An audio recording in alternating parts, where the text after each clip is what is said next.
Well, our text for today, as we begin this sort of epic journey through the very first book of the Bible, the book of Genesis, we begin on the very first page, in the very first chapter, in the very first verse, which begins with these words simply, "In the beginning." And as we focus today on the beginning,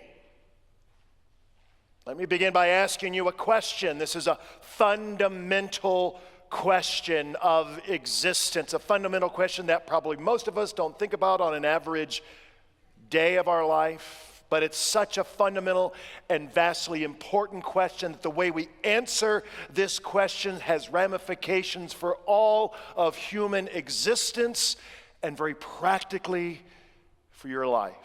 Here's the question. Why is there something rather than nothing?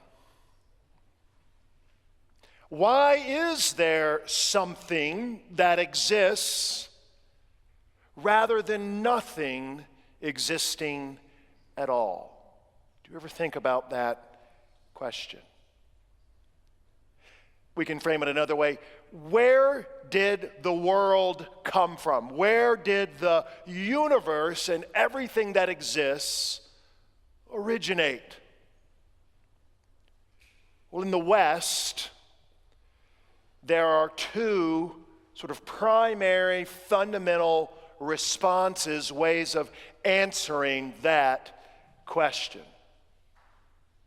On the one hand, you have people who say that the universe and everything that exists ultimately came from God. In the beginning, God created the heavens and the earth. By God, we mean the uncaused first cause. God is a being that transcends the physical world, time and space. God is the power of existence within himself. God who is eternal. God who has always existed. There are those, and I'm sure many of us here today, who say that the universe and everything that exists ultimately came from God. But then you have those, again in the West primarily,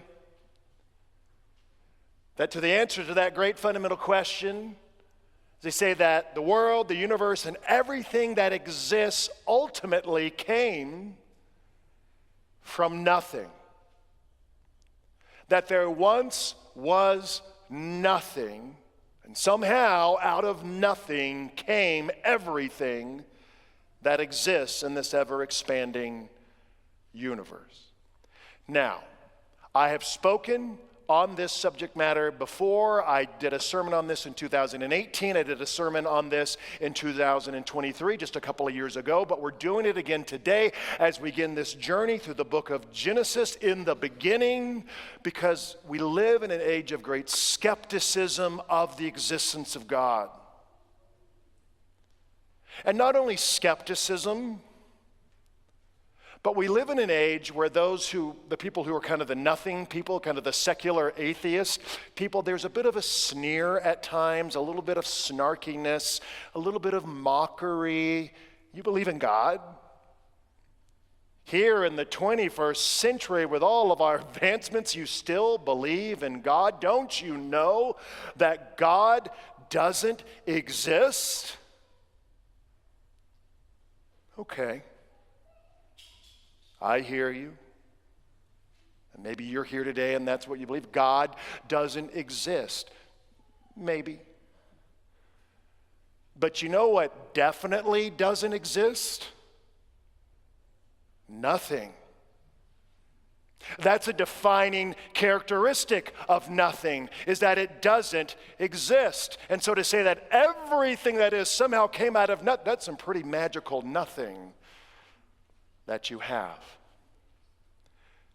But this is how the theory goes, is that once there was nothing. And there might be different definitions of what nothing means, but once there was nothing, and then somehow, unexplained, out of that nothing, there arose a tiny particle. I call it a God particle, the Higgs boson particle. It was something that was smaller than an atom, and all of time and space and energy and matter was compressed into this tiny, minute particle, smaller than an atom. Indeed, the entire universe was just this tiny particle, and then somehow, again unexplained, it exploded. And everything that exists in this universe came forth from that minute particle point of singularity. And of course, we call that the Big Bang. And don't get me wrong, I am personally fascinated by Big Bang cosmology and the idea of this particle and all of time and space and energy and matter compressed in that way. It's fascinating. But again, there's a question. There's a big question. Is where did that particle come from?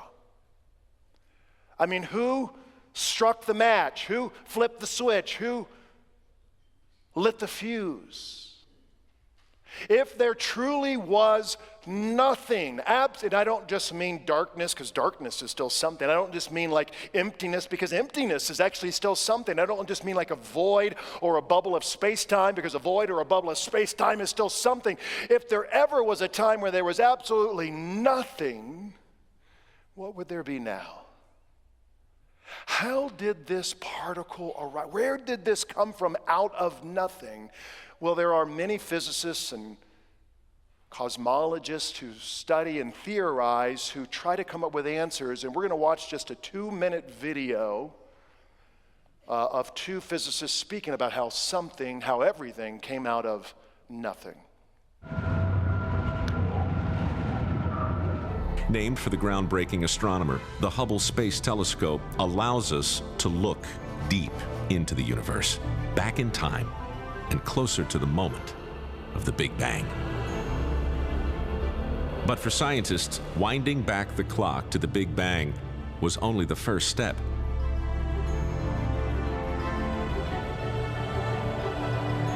When people first hear about the Big Bang Theory, they say, well, where did it take place? It took place over there, it took place over there. Where did it take place? Actually, it took place everywhere, because the universe itself was extremely small at that time.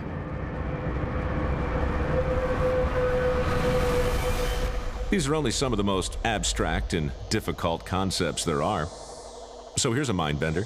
What came before the Big Bang? The philosophers in ancient times used to say, how could something arise from nothing? And what's amazing to me is that the laws of physics allow that to happen. And it means that our whole universe, everything we see, everything that matters to us today, could have arisen out of precisely nothing. It's one of the biggest hurdles to understanding the Big Bang. First, you have to buy into the premise that something was created out of nothing. It's impossible to describe the moment of creation in human language. All we know is that from what may have been nothing, we go to a state of almost infinite density and infinite temperature and infinite violence. Understanding how nothing turned into something may be the greatest mystery of our universe. But if you understand that, you start to understand the Big Bang, when time and space began, and a great big explosion created everything.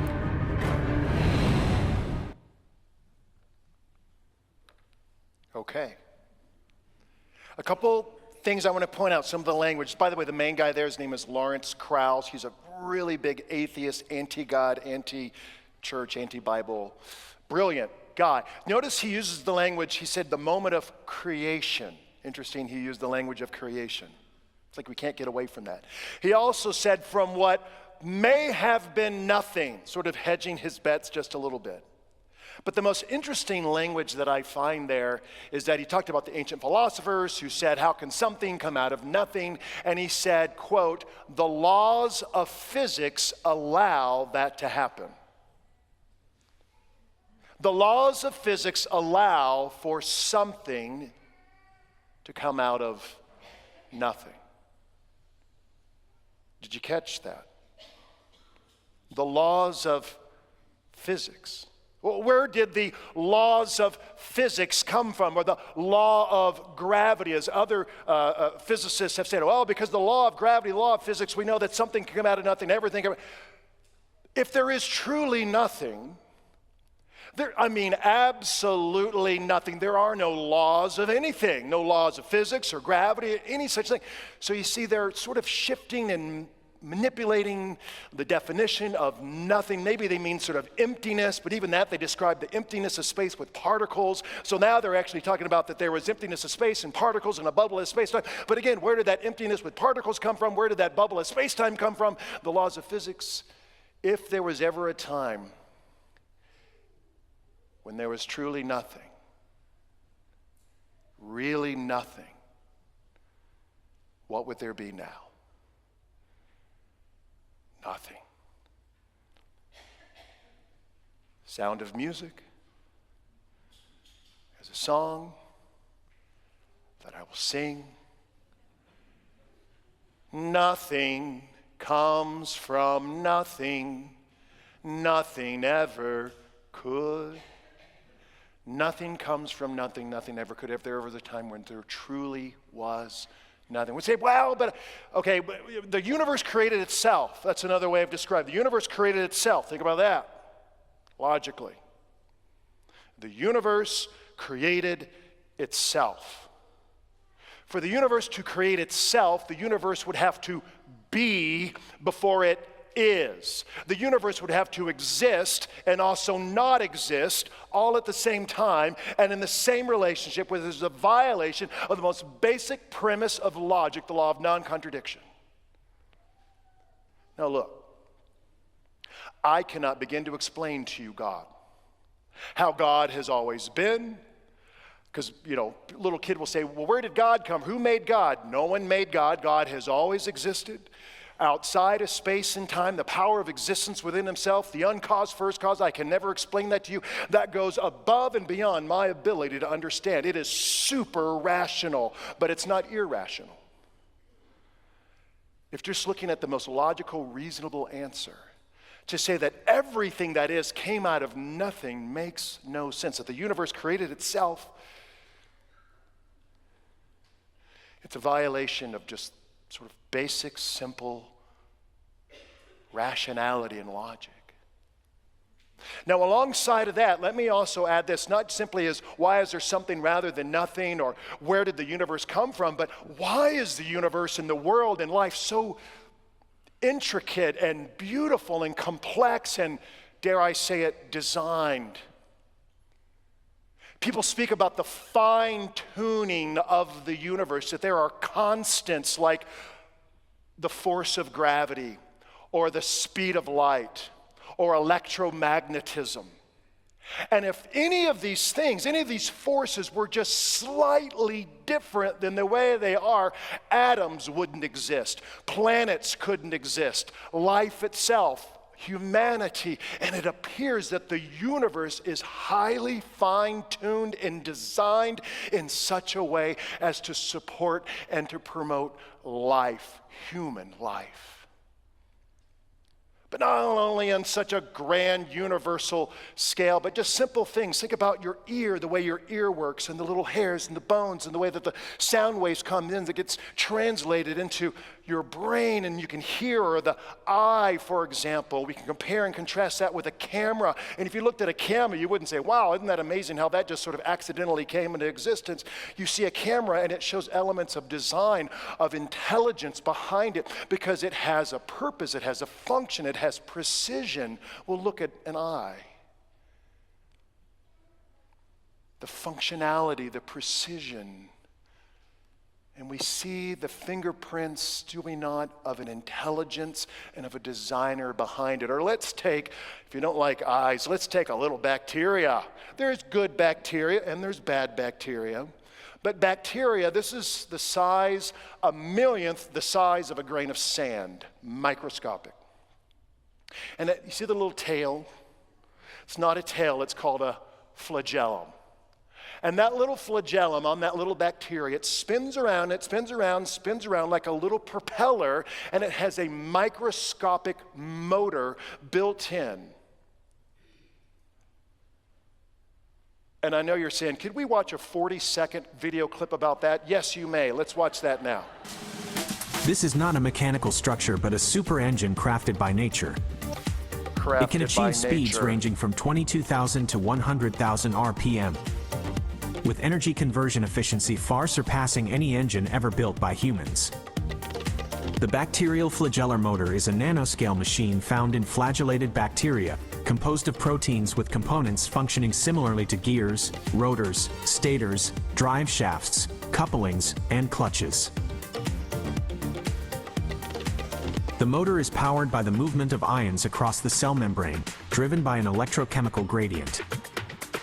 With slight modifications to certain proteins, the motor can reverse direction almost instantly or disengage from the propulsion system to allow the bacterium to remain stationary. This motor acts like a propeller, propelling bacteria forward at speeds of up to 60 times their body length per second, a feat comparable to a human sprinting 100 meters in just 1 second. Okay, right? You notice that it said a super engine crafted by nature. Okay, what? So now we're personifying nature, as though nature is an intelligence or nature is a designer. No, by nature they mean accidental, random mutations and chance occurrences that ultimately came out of nothing. But we can't get away from this. When we see a design, we see intelligence crafted by. Nature can't craft or design anything if we mean random chance. Of course we know it's crafted, designed by God. In the beginning, God created the heavens and the earth. Just follow the data. If your mind and heart is open, you don't just presuppose there is no God. Follow the logic, the rationality, and the data.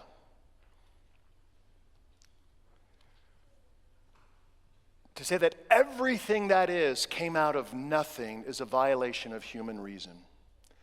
But even more than that, as we close here, get towards closing, it's a violation of human dignity. I said that this fundamental question, why is there something rather than nothing? Where did the universe, where did we come from? The way we answer that has huge ramifications for human existence, for human life. And if you're here today and or watching online and you're one of the nothing people who believe everything came out of nothing, you're a secular atheist type person, be honest about what that means about humanity. That we came from nothing and we're going to some form of nothing. That there is no ultimate meaning, no ultimate purpose. You're an accident. That there is no hope. That love itself, the French philosopher, atheist philosopher Jean-Paul Sartre, he talks about humanity. He says we're a useless passion. We have all this passion, all these hopes and dreams and love, but ultimately it's for nothing.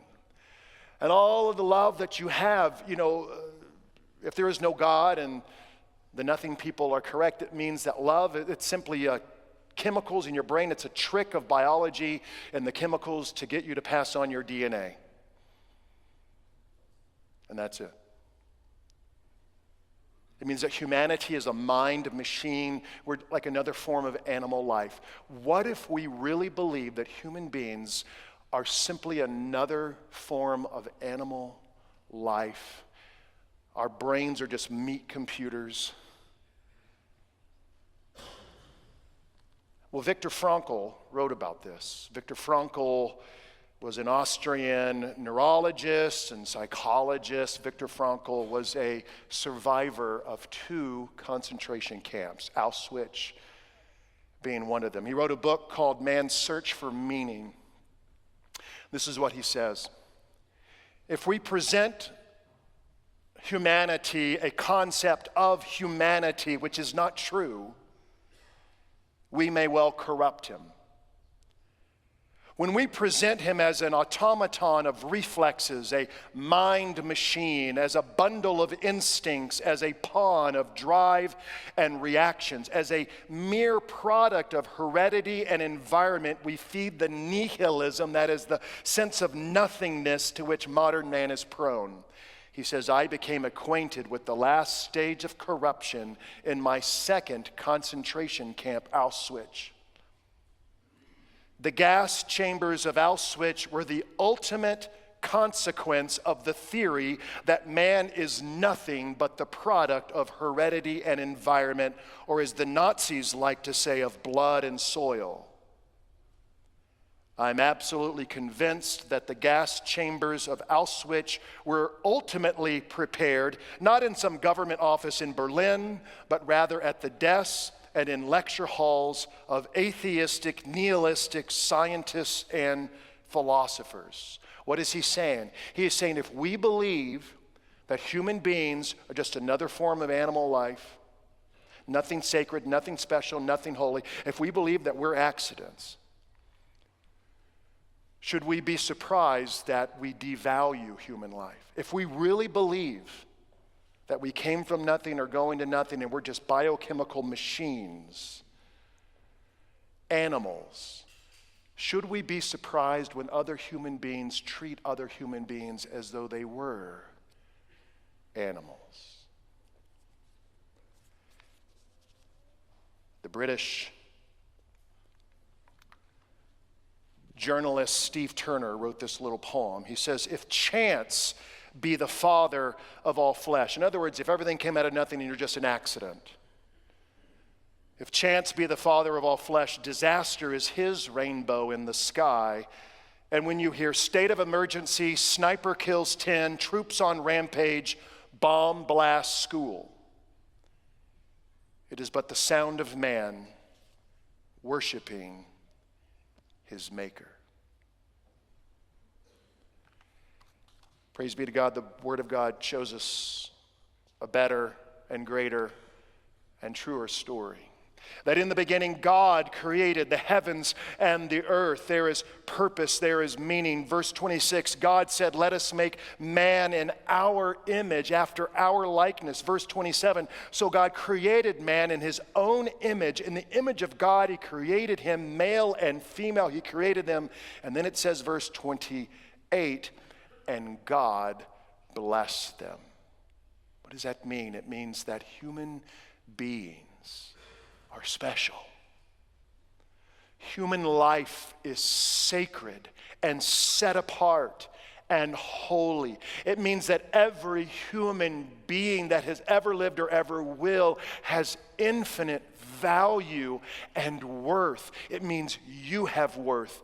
You matter.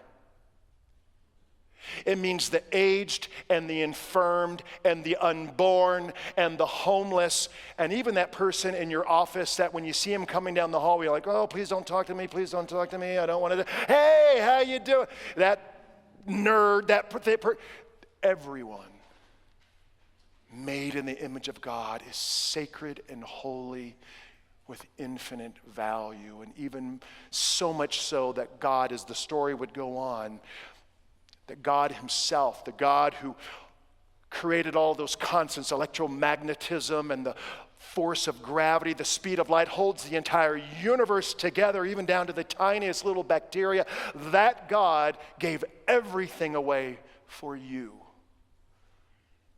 You matter more than you could ever possibly imagine today.